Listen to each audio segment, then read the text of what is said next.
Hello guys, good morning. কেমন আছো তোমরা সবাই? চলে এলাম আমি আরেকটি নতুন ভিডিও নিয়ে। আজকে সকালে উঠেই দেখি মেঘলা ওয়েদার, সাথে হালকা বৃষ্টি পড়ছে। সেই দেখেই সাথে সাথে ছুটে চলে গেলাম হাতে ব্রাশ এবং ছাতা নিয়ে। এরকম ওয়েদার আমার দারুণ লাগে এবং সেই ওয়েদার উপভোগ করতে করতে ব্রাশ করলাম। ব্রাশ করার পরেও মন চাইছিল না যে ওয়েদার ছেড়ে নিচে যাই।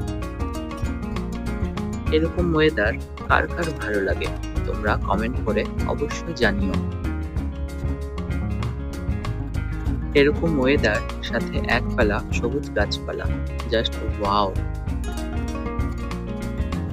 কিছুক্ষণ পর নিচে এসে দেখি আমার বিছানা আমার ভাই গোছাচ্ছে।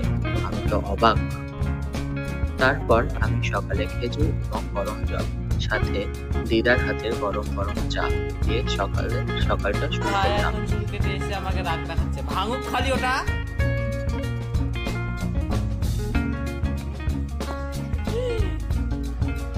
ছেড়ে দিলি মালাটা। তোমরা দেখতেই পেলে আমার ভাইয়ের অসভ্যতামটা আমার সাথে কি করলো। যাই হোক, বিকেল বেলা আমি আমার আরেকটা ভাই মানে আমার মামার ছেলেকে বাড়ি নিয়ে এসেছিলাম। তার সাথে কিছু গল্প করলাম।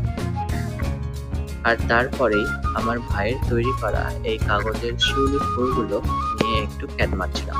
এগুলো কিন্তু আমার দারুণ লাগলো। তোমাদের কেমন লাগলো অবশ্যই কমেন্ট করে জানিও। তারপরেই অনেকদিন পরে থাকা সেই পুরনো প্যান্টটিকে দেখতে পেলাম এবং দেখে আমার মনে হলো এটিকে নষ্ট না করে এই প্যান্টটিকে কেটে হাফ করে পরলে কেমন হয়। যেমন ভাবা তেমন কাজ, প্যান্টটিকে কেটে বসে পড়লাম সেলাই করতে। সেলাই করার আগে ভাবলাম কেমন করে সেলাই করলে ভালো হয়।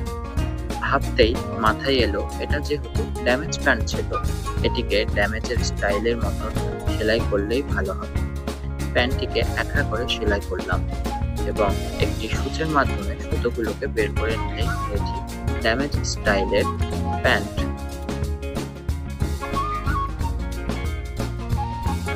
প্যান্টটি কেমন হয়েছে তোমরা অবশ্যই কমেন্ট করে জানিও।